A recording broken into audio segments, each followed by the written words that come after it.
네, 안녕하십니까. 부모 면허의 저자 박인경입니다. 오늘 드디어 9장, 그렇게 기다리던 첫 번째 부모 면허인 의사소통 기술 중에서 가장 중요하다고 할 수 있는 반영적 경청에 대해서 함께 나누어 보고자 합니다. 그동안 박인경 사모의 부모 면허라는 강의를 통해서 하나님께서 기뻐하시는 그런 부모의 역할이 어떤 것인지 우리가 여러 방면에서 여러 차례 배워보았는데요. 그러면 그 역할들, 부모가 이렇게 해야 하나님이 기뻐하신다 하는 것을 배우셨는데 그 역할을 어떻게 실행해야 하는지 우리가 아직 모르잖아요. 그렇죠? 그 역할은 도대체 어떤 도구, 어떤 툴을 가지고 어떻게 실행하는 것인지를 우리가 오늘 배워보아야 하겠습니다. 궁금하시죠? 네. 제가 이렇게 여쭤보면 그렇다고 하실 줄 알았습니다. 자녀의 영혼을 얻기 위해서 우리는 자녀의 마음을 얻어야 된다고 말씀드렸잖아요. 참 좋은 말인데 그럼 어떻게 해야 자녀의 마음을 얻을 수 있을지 구체적으로 우리는 아직 몰라요. 그죠? 또 자녀의 고민을 들어주는 상담가적 부모가 되고 싶은데 그건 또 어떻게 하는 것인지 아직 모릅니다. 또 내가 코치는 아니지만 자녀가 변화하고 싶어하고 성장하고 싶어 할 때마다 그들을 응원하면서 옆에서 잘 도와주고 싶은데 또 그것은 어떻게 하는지 궁금하시죠? 어떻게 하는지 구체적인 그 실행들이 다 저도 궁금합니다. 도대체 자녀가 행복한 시간대마다 찰칵하고 마음의 사진을 찍는다는데 그 찰칵하고 행복한 사진을 찍게 하는 것은 또 어떻게 할 때 아이들이 찍게 할 수 있을지 그것도 궁금하고요. 말씀 묵상을 부모가 배워서 자녀에게 가르치고 둘이 항상 그 말씀 묵상을 나누는 것으로 가정 예배를 세워가면 좋다는데 도대체 그것만 시작하려고 하면 애들하고 말다툼이 되고 조용히 하라고 이런 옷 입고 와서 하면 어떡하냐고 자꾸만 화를 내게 되고 정말 자녀들하고 어떻게 이런 역할은 알았지만 어떻게 실행하고 첫 발걸음을 내디뎌야 하는지 잘 모를 때가 많이 있습니다. 결론부터 말씀드리면요. 이 모든 부모의 역할에 꼭 필요한 것이 있는데 전문적인 의사소통 기술을 우리가 배워야 되고요.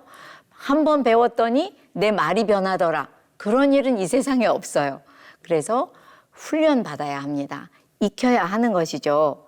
제가 이렇게 부모 의사소통만 잘 배워도 우리가 하나님이 원하시는 어떤 역할을 잘 감당할 수 있다고 하면 사람들이 잘 안 믿어요. 에이, 정말요? 그게 가능할까요? 그런데 제가 그렇게 살아보고 또 저 아이들을 길러보고 다른 부모님들을 도와드려 보니까 가능하더라고요. 가능한 정도가 아니고요. 사실은 소통 기술을 잘 익힐 때만이 해결되는 것들이 너무나도 많다 못해 거의 다 소통 기술을 잘 익히신 부모님들이 이런 것들을 해결할 수 있다는 것을 알게 되었어요. 제가 또 상담 때나 이럴 때 보면 어머님들이 이런 얘기 많이 합니다. 들어보세요. 우리 애는 너무 잘 울어요. 우리 애는 낯가림을 많이 해요. 애가 소심해요. 자존감도 낮습니다. 엄청 산만해요. 충동적이에요. 화도 잘 내요. 이제는 슬슬 대화도 거부합니다. 웬 고민은 그렇게 많은지 오만상을 쓰고 다니고요. 미디어에는 거의 중독이 되다시피 했고요. 학교도 가기 싫대요. 아니 학생이 학교를 가기 싫으면 걔 끝난 거 아니에요?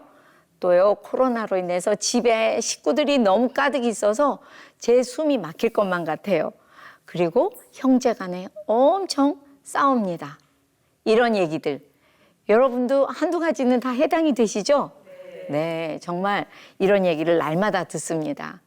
그런데 부모님들이 어떻게 생각하고 계시냐 하면요.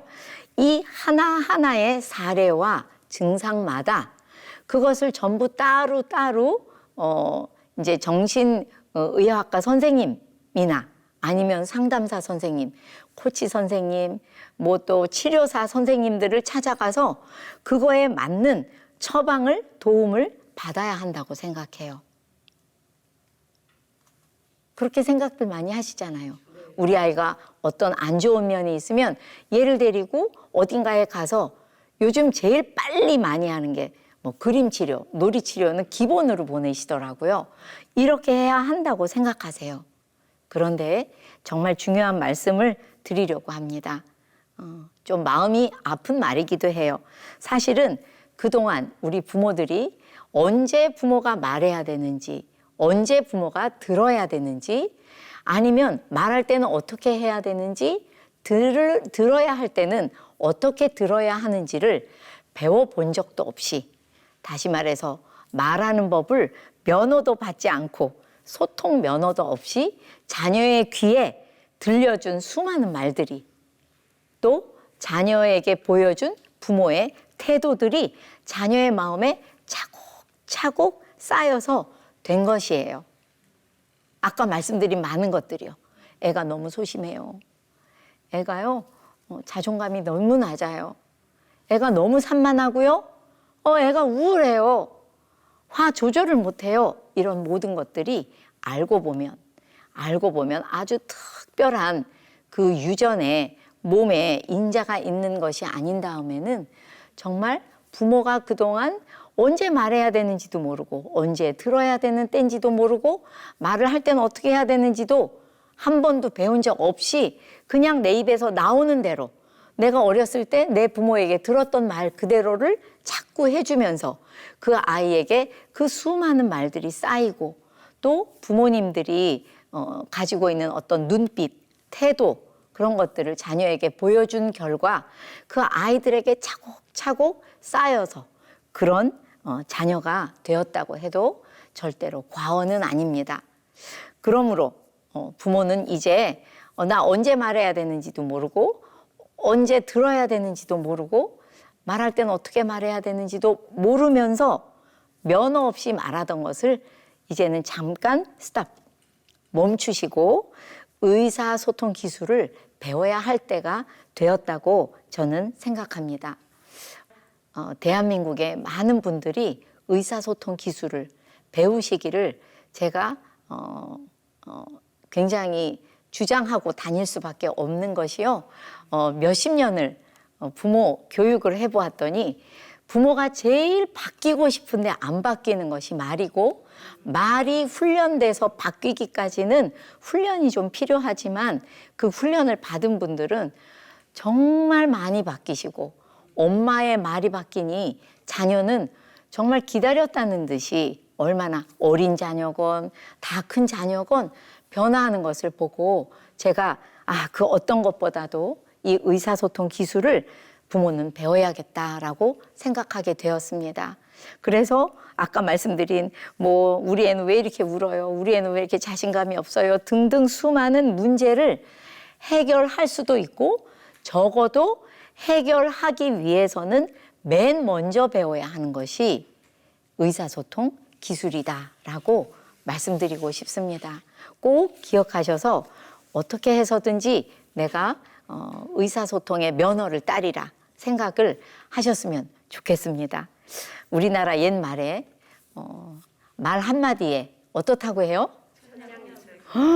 맞아요. 옛날에 천냥이 얼마나 많은 걸 텐데 말 한마디에 천냥빚을 갚는답니다. 그 말만 있어요? 말 한마디에 불구 대천지 원수가 된다 라는 말도 있죠. 네, 이 말의 정말 중요성, 영향력이 어마어마합니다. 그래서 관계가 좋을 때는 그냥 말하면 돼요. 지금 우리처럼요, 특별히 관계가 나쁘지 않죠. 그러면 그냥 말씀 나누면 돼요. 대화하면 되거든요. 근데 조금이라도 관계가 삐끗 한번 하고 나면 어때요? 뭔가 꼬인 거를 풀기 위해서 무슨 말을 했는데 그 말 때문에 또 더 꼬이기도 하면서 정말 난감할 때가 있죠. 그래서 우리는 바로 그 이유 때문에 전문적인 의사소통 기술을 배워야 돼요. 저희가 사회에 나가면 도리어 그런 일들이 적고요. 집 안에 신발 벗고 들어가면 가족끼리 정말 이런 예가 너무 많아요. 가족끼리 뭐 아무것도 아닌데 쟤는 서운했다 하고 나는 생각해보니 그래서 서운하고 이걸 풀어보려고 얘기하다가 그래서 내가 엄마가 어떤 거란 말이야 막 이렇게 얘기하면 또 더 사이가 안 좋아지고 그래서 우리는 전문적인 의사소통 기술을 배워야만 합니다. 야고보서 3장에서도 보면 큰 배가 작은 키 하나로 그 광풍과 파도 가운데에서 잘 운행해 갈 수 있다고 이야기하시면서 그 키처럼 작은 것이 있는데 이 커다란 몸에 달린 요 새치 혀 때문에 잘 길들여지지 않는 이 혀 때문에 얼마나 부정적인 큰 힘을 가지고 있는지 모른다라고 말씀하고 있어요. 그러면서 하나님을 찬송하던 입으로 하나님의 형상대로 지음받은 사람을 저주하지 않도록 우리 혀를 길들여야겠다라고 말씀하고 있습니다. 정말 우리는 말하는 법을 배우고 익혀야 하는데요. 특별히 부모라면 더욱 사실은 부부간에도 정말 말하는 법을 배우셔야 한다라고 저는 생각해요. 저희 큰딸이 사춘기가 되니까 저하고 굉장히 여러 갈등이 생기고 어려웠어요. 갈등이 생기고 어려웠다는 말은 좀 뭐라고 해야 될까요? 이렇게 포장을 해서 하는 말이고요. 그대로 말하면 제가 너무 엄마로서 아는 것이 없고 또 아이는 고집이 세다 보니 둘이 부딪힐 때마다 저는 그 아이의 반응을 어떻게 해석하는 것이 맞는지를 몰랐던 것이라고 말하는 게 맞는 것 같습니다. 제가 늘 표현하는 것처럼 어쩔 줄 몰라서 부모로서 쩔쩔맸던 그런 시간들이죠. 그런데 그때 제가 많이 울며 기도했더니 하나님께서 토마스 고든 박사가 만들었다는 PET를 만나게 해주셨어요. 이 PET는 뭐의 약자냐면 Parent Effectiveness Training. 그러니까 부모가 어떻게 자녀하고 잘 관계를 맺을 것인지 효율적인 어떤 훈련이라는 거예요.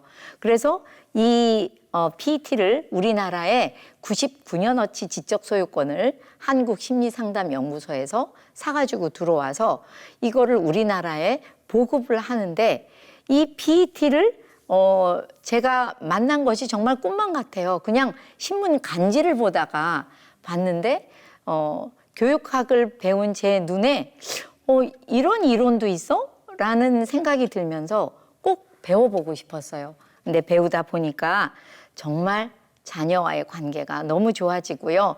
뿐만 아니라 자녀가 날마다 더 건강해지는 모습을 볼 수 있었습니다. 그래서 제가 또 이제 오지랖이 넓어서 저 옆에 있는 엄마들을 가르쳐 주고 싶고 우리 교회 성도들을 가르쳐 주고 싶어서 제가 PET 강사 과정을 땄어요. 강사가 되니까 저도 더 도움이 되고요. 다른 분들을 도와드릴 수가 있었습니다. 그러다 보니 정말 제가 주님을 만난 사건, 제가 주님을 알게 된 25살에 영접한 그 사건 다음으로 나의 인생에 그리고 제가 도와드리는 그 수많은 다른 가정에 그들을 변화시키고 행복하게 하는 정말 특별한 경험이 되었습니다. 그래서 오늘도 여러분들께 정말 이 PET를 소개해 드리고 싶어요. 근데 아까도 말씀드렸지만 이 PET가 참 신기한 게 부모가 바뀌어야 돼요. 부모의 생각이 바뀌어야 되고 부모의 말이 바뀌어야 되니까 노력을 하셔야 되는데 그렇게 하다 보니까 정말 저희 집이 먼저 많이 바뀌었겠죠. 그랬더니 그 사고뭉치라고 제가 느꼈던 우리 큰아이가 커서 대학생이 되고 그 이후에 PET 강사가 되었어요. 그래서 교회 사모이기도 하지만 PET 강사이기도 하고 저와 같이 지금은 많은 부모님들을 훈련시키는 일을 하고 있습니다. 뭔가 소망이 생기죠? 네. 그래서 저희 큰딸이 그 PET를 처음 배우러 갔을 때도 옆에 분들이 그랬대요. 어떻게 왔냐고 했더니 저희 엄마가 강사하고 저를 이걸로 키우셨는데 너무 좋아서 제가 배우러 왔다고 했더니 나도 배우고 나면 우리 딸이 그런 말 좀 해주면 좋겠다. 그런 얘기를 많이 하셨다고 들었습니다. 정말 자녀의 마음을 알아서 그 아이의 영혼도 얻기 위해서 우리가 구비해야 되는 면허가 있다면 그 첫 번째가 PET, 의사소통 훈련이라고 다시 한번 말씀드립니다. 이 토마스 고든 박사가 사실은 시카고 대학에서 그냥 아이들 상담을 하고 계셨던 분이에요. 그러니까 아이들 또는 청소년들을 상담하다 보니까 얘네들이 되게 상태가 안 좋았다가 고든 박사한테 와서는 좋아졌다가 집에 다시 보냈더니 어떻게 됐을까요? 다시 안 좋아져서 돌아오는 거예요. 근데 이런 일이 너무 계속 반복이 되니까 이분이 이제 고든 박사가 연구를 하기 시작합니다. 그랬더니 뭘 알게 되셨냐 하면요. 자녀들의 정서적인 문제. 그러니까 우리 아이 너무 우울해요. 우리 아이는 너무 산만해요.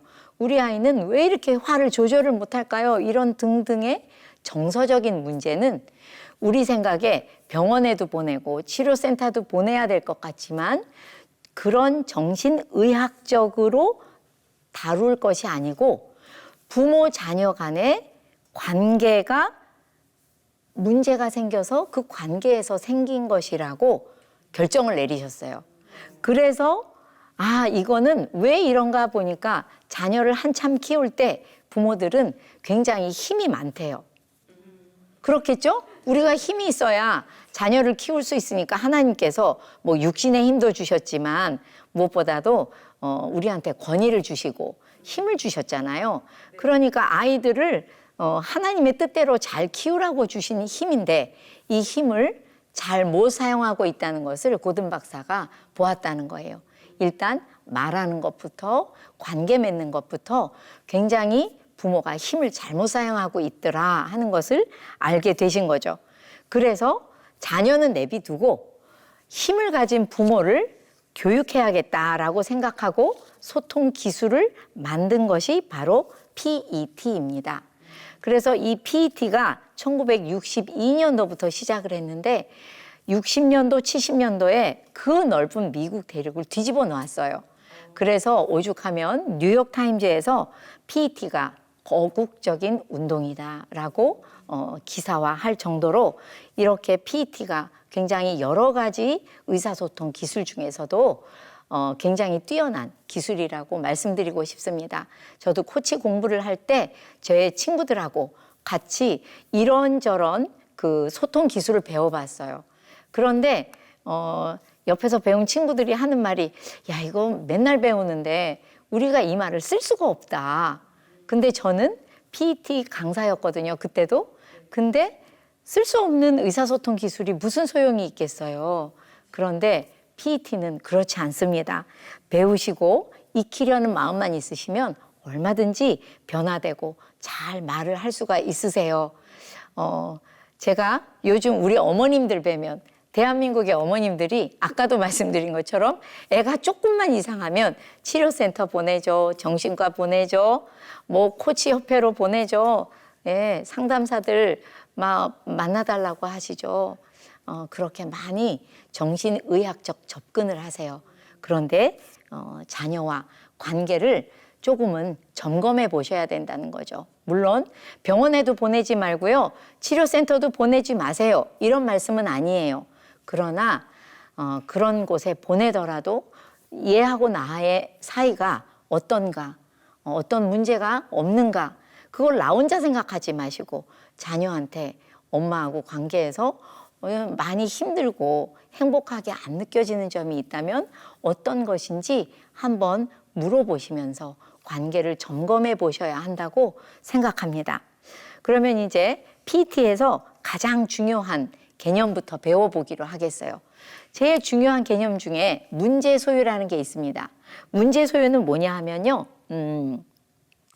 그 사람의 감정이 불편한 상태를 문제 소유했다고 할 거예요.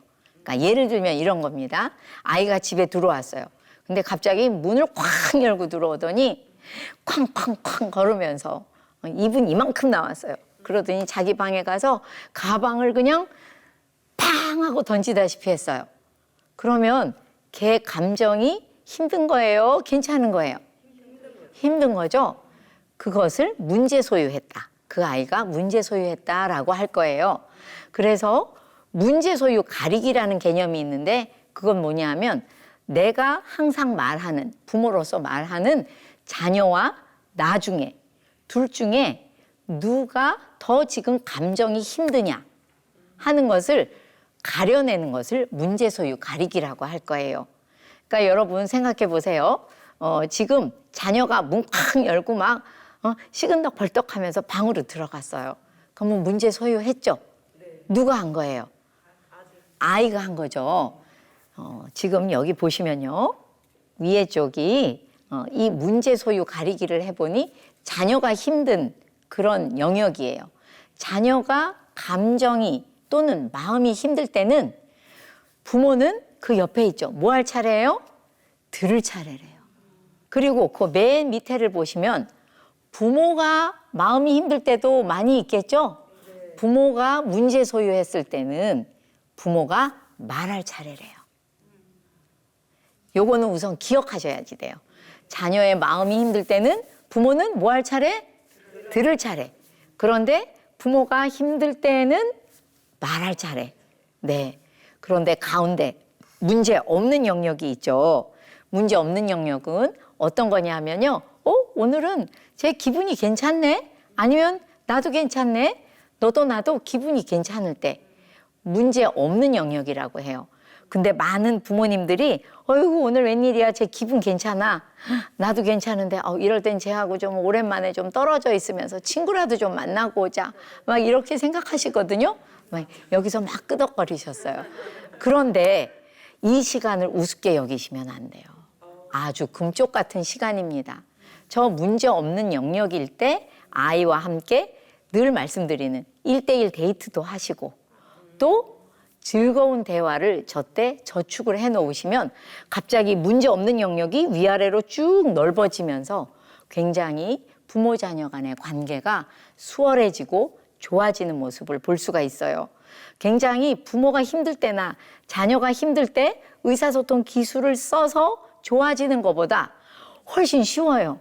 문제 없는 영역에서 기분 좋은 얘기를 해주고 뭐 여기서 정말 저기까지 과일 하나를 사러 가도 둘이 손 꼭 붙잡고 야 너 오늘은 뭐가 먹고 싶니? 물어도 보고 우리 딸 어려서부터 볼이 빨간 게 꼭 복숭아 같이 생겼는데 복숭아 같이 생겨 그런가 복숭아도 좋아하네.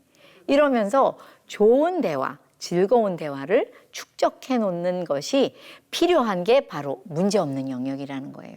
그러니까 저 시간을 낭비하지 않으시기를 바랍니다. 그저 보내지 마시기를 바래요. 그러면서 여기서 제가 꼭 드리고 싶은 말씀이 있어요.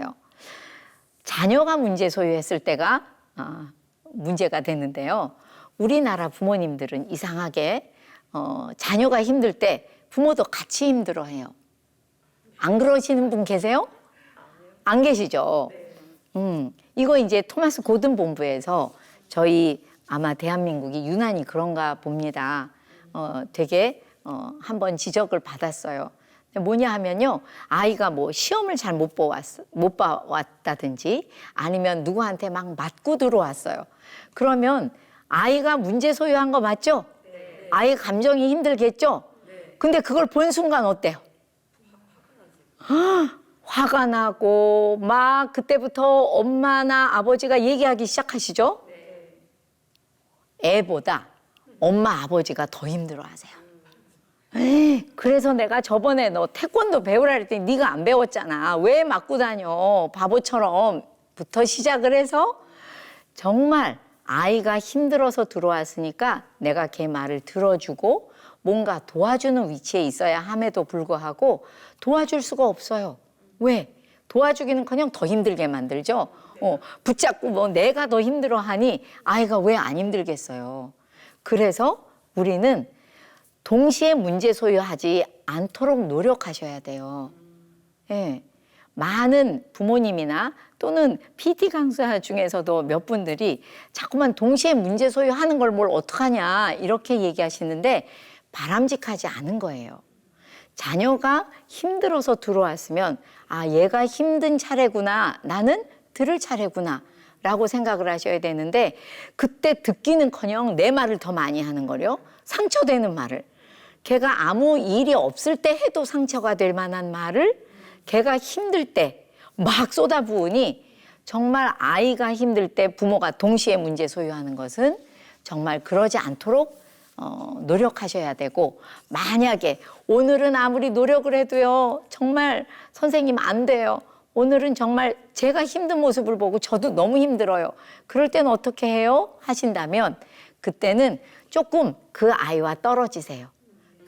그렇다고 또 방 안에 가서 가만히 계시면 점점 더 그게 더 묵상이 되고 막 더 거기로 빠져드시니까 몸을 움직이셔야 돼요.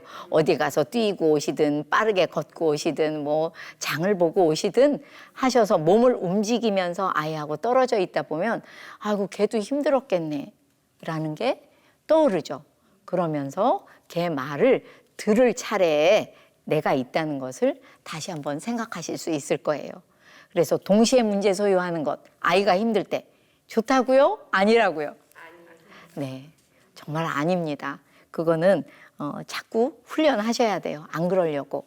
그러면 아까 말씀드린 것처럼 아이가 힘들 때 부모는 들을 차례라고 했죠? 어떻게 들을 것인지 또 안내해 드려야 되잖아요. 그게 두 가지가 있습니다. 소극적인 경청과 적극적인 경청. 저는 이 소극적 경청보단 기본적 경청이라는 말을 좋아해요. 굉장히 기본적 경청이 필요하죠. 일단 내가 말을 안 해야 아이들의 말을 들어줄 수 있겠죠? 그리고 그 다음에는 집중해 줘야 돼요. 아이가 나는 설거지하고 있는데 뒤에서 엄마 그러면 왜? 뭐야 또 무슨 일이야? 이렇게 돌아보지도 않고 집중해 주지도 않고 어떻게 들어줄 수가 있겠어요? 저 집중은 예를 들어서 몸도 그 아이가 있는 곳으로 몸을 돌이키고 아이가 아직 어리다면 눈, 시선도 마주치면서 그렇게 집중해 주는 것을 말해요. 그리고 나서 또 추임새. 여러분도 왜 누가 얘기를 하는데 제가 얘기를 하는데 우리가 얘기할 때 맞은편에 있는 분이 가만히 이렇게 있으면 이 말을 더 하라는 건지 기분 나쁘니까 그만하라는 건지 알 수가 없죠. 추임새가 있어야 돼요. 그렇구나. 저런. 정말? 막 이런 게 추임새잖아요. 또 제 아는 어떤 후배 하나는 정말 대학부 리더십이었는데 걔는 무슨 얘기만 하면 이 고개가 떨어지도록 말 한마디도 안 해도 얼마나 열심히 고개를 끄덕여 주는지 그 앞에만 가면 정말 말할 재미가 나는 지금은 교수가 되었더니 얼마나 인기가 좋은지 모르겠어요. 이 끄덕임도 추임새에 들어가겠죠. 그리고 또 이 기본적 경청에는 뭐 있냐면요. 분명히 제가 무슨 문제 소유하고 들어온 것 같은데 말은 안 해요. 그럴 때 있죠, 애들이? 인상으로 막 풍기는데 말은 안 해요. 그럴 때는 걔 말문을 열어줄 열린 질문이라는 게 있어요. 오늘 무슨 기분 나쁜 일이 있었나 보다. 무슨 일이 있었는지 말해줄 수 있겠니? 뭐 이런 식의 열린 질문도 우리가 잘 사용할 수 있는 소극적인 경청입니다. 근데 이렇게만 말을 들어주잖아요. 그러면 답답해요. 기분 나쁜 문제 소유한 자녀가 뭐가 좀 답답해. 그래서 더 그 아이의 마음을 정말 내가 잘 듣고 알아챘다는 말을 해도 돼요. 그게 바로 적극적 경청이요. 액티브 리스닝인데 반영적 경청이라고도 말해요. 거기 보면 써있죠. 자녀의 힘든 감정 또는 마음을 추측해서 전달하는 걸 말해요. 쉽죠? 아이고 억울했겠네. 너 무서운가 보구나. 아까 무서웠겠네. 이런 말들이 전부 마음을 알아주는 말이죠. 이것이 적극적 경청이에요. 그럼 우리 생각에 이상하다. 아까 분명히 경청이라고 했는데 왜 말을 하지? 들어야 되는데 아주 잘 듣고 있다는 뜻으로 하는 말이에요. 마음을 알아주는 말. 그렇다고 해서 내 생각을, 부모의 생각을 막 말하면 그거는 경청이 아니죠. 그래서 제가 전주에 말씀드렸어요. 자녀가 힘들 때는 부모의 생각을 자꾸 말하지 말고 자녀의 감정을 읽어주라고 말씀드렸거든요. 그것처럼 예를 들면 여기에서도 똑같이 부모의 생각을 얘기한다면 아이가 억울한 상황에서 엄마가 이렇게 얘기하는 거죠. 아, 그냥 잊어버려. 뭘 그걸 그렇게 오래 생각해. 이건 부모의 생각을 말하는 거죠. 제일 마음이 아파요. 그럴 때 아이들이. 또 아주 무서운가 보구나 이 얘기도. 야, 무섭긴 뭐가 무서워. 괜찮아, 괜찮아. 이건 부모의 생각이지 자녀의 감정을 읽어주는 게 아닙니다. 저도 저희 막내 늦둥이에게 이 반영적 경청이라는 걸 배워서 써본 첫날을 잊을 수가 없어요. 근데 정말 제가 깜짝 놀란 게 있었어요. 뭐냐 하면 효과가 너무 좋아서 이게 원래 이런 거야? 라고 생각을 했는데 저희 늦둥이가 한 5살쯤 됐고 그 언니는 8살 터울이니까 막 초등학교 다닐 때죠. 근데 언니가 친구들을 데리고 자기 방으로 쏙 들어갔어요. 그러니까 그럴 때 왜 동생들 막 따라 들어가고 싶잖아요. 들어가려고 하는데 문을 탁 하고 닫아서 잠가버렸어요. 그러니까 얘가 그런 일이 있는지 모르고 저는 뭐 설거지하고 있고 이 아이가 뒤에서 엄마 그러고 울면서 왔어요. 그래서 그때 배운 지 얼마 안 됐을 때라 문제소유 가리기, 문제소유 가리기 해보니까 얘가 힘든 거예요. 나는 들어줘야겠는데? 그러면서 일단 소극적 경청을 하려고 돌아서서 걔한테 이렇게 눈을 마주쳐서 어이구 적극적 경청해야 되겠죠? 우리 정은이가 뭐 속상한 일이 있었나 보다 그랬더니 네 엄마 언니가 친구들하고 재미나게 노는데 문을 쾅 닫고 꽁 잠가버려서 들어갈 수가 없어요. 그러더니 막 더 울어요. 왜 마음 알아주는 사람 있으면 더 울죠. 아 이거 오늘 오래 울겠다. 그러고서 그랬구나. 정은이가 언니 방에 들어가고 싶은데 문을 잠가버려서 정말 속상하겠다. 이랬어요. 했더니 맞아요. 그러면서 왕 하고 울었어요. 그런데 갑자기 얘가 이랬어요. 그대로 할게요. 왕 눈을 뭘 생각하는지 눈을 이러더니 갑자기 딱 돌아섰더니 언니 방문으로 가서 방문을 콱콱콱 두들기면서 언니 내가 들어가고 싶다고 문 좀 열어 그러고 소리를 지르는데 그 안에서 언니 친구들이 야야 시끄럽다 문 열어줘라 문 열어줘 그래서 문을 탁 열어줬어요. 그랬더니 얘가 저를 탁 쳐다보면서 씩 웃으면서 탁 개선장군처럼 들어가던 그날이 기억나요.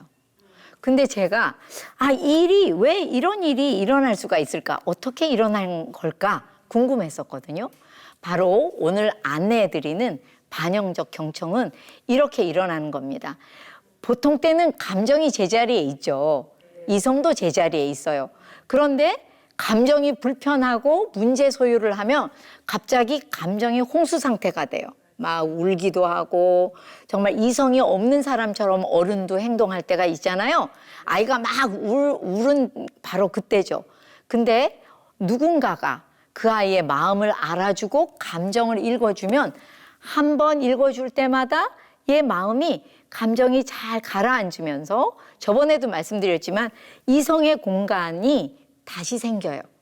그러니까 얘가 이렇게 했을 때가 생각한 것 같아요. 그러면서 생각해 보니까 무슨 생각이 났겠어요. 내가 언니한테 말도 안 해봤는데 나 언니한테 문 열어달라고 말해볼 거야. 그러고 간 거겠죠. 근데 정말 제가 이 이후로도 이 반영적 경청을 하다 보니 얼마나 놀라운 일들이 많이 일어나던지요. 그래서 어떤 어머니들은 애가 엄마 나 이따 기 싫어요. 나 뭐 유치원 가기 싫어요. 학교 가기 싫어요. 그럴 때 선생님 무슨 마음을 알아줘요. 일을 딱 껴야죠. 학교에 보내버려야 되는데요. 유치원에 보내야 돼요. 하면서 막 저한테 답답하다고 얘기하실 때가 있어요. 그래서 생기는 일이 있습니다. 맨 위에 의사소통의 걸림돌이라고 있죠. 부모들이 들어야 될 때인데 자녀가 힘드니까 말을 막 하기 시작해요. 어마어마하게 말을 많이 합니다. 왜 말을 많이 하게 되냐면 이런 것 때문이죠. 자녀가 문제 소유해서 감정이 힘든데 부모가 이렇게 보면 도와주고 싶어요. 그러니까 뭔가 조언을 하죠. 충고를 하죠. 문제 해결을 해주려고 막 말을 많이 하게 돼 있어요. 그러다 보니까 도리어 걸림돌이 되더라는 것이죠. 그래서 어떻게 하게 돼 있냐 하면은 이런 말을 엄청 많이 하게 돼 있어요. 명령, 강요. 그러니까 예를 들면 이런 거죠. 너 이 닦아야 돼. 무조건 유치원 가야 돼. 이런 명령. 또 경고 위협은 안 가기만 해봐. 이빨 안 닦기만 해봐. 너한테 엄마한테 아주 죽을 줄 알아 막.